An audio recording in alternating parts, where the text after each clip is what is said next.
Is in South Carolina, a very important day tomorrow. The South Carolina primary, as I understand it, no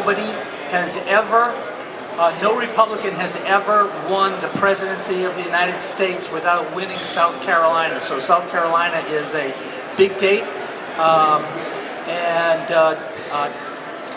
We've got some recent poll information that Don Griffin is going to talk to us. Don Griffin is here. Don is the former president of NAMM and the president of West LA Music.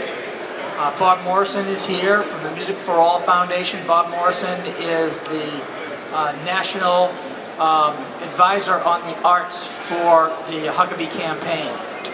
And so I'm going to talk to you a little bit about what happened in New Hampshire and what we should expect if we end up with Governor Huckabee in a position of high influence in this country. Governor Huckabee is the most passionate advocate for music making that has ever sought the presidency of the United States. And every time the governor came to New Hampshire, he would talk about music as a part of his regular stump speech and would perform with local bands, with high school bands, with middle school bands, with local rock bands, and then in the discussion about his campaign platform, he would talk about the importance of music making and what it will mean to the future economies of the United States.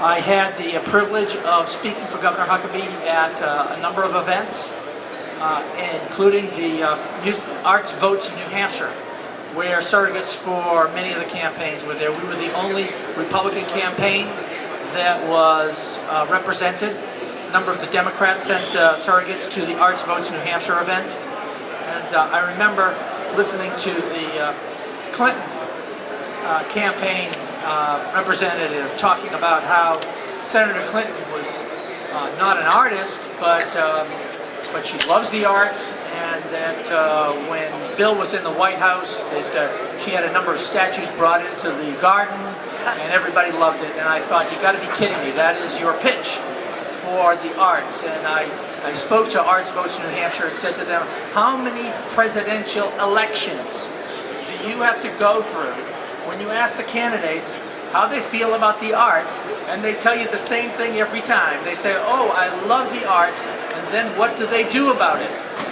Here's a guy who walks and talks and breathes the arts. Governor Huckabee, cover of music magazines. Governor Huckabee, when he served as chairman of the Education Commission of the states, formed the Governor's Commission on the Arts. Governor Huckabee talks passionately about how every student needs to have an education in the arts, and that the future economies of the United States will not be based on manufacturing, will not be based on service, but will be based on a creative economy, and that it's that right brain experience that is given to you by the arts that will create those kids who will be able to go out into the world and not only have that information but know what to do with it, and that nothing does it better than the arts. I believe in my heart that if Governor Huckabee is elected President of the United States, that we will have a renaissance in the arts in education in this country as has never been seen in the history of America. And we should be so lucky. So tomorrow, watch carefully. The polls have them in great shape. We will find out more.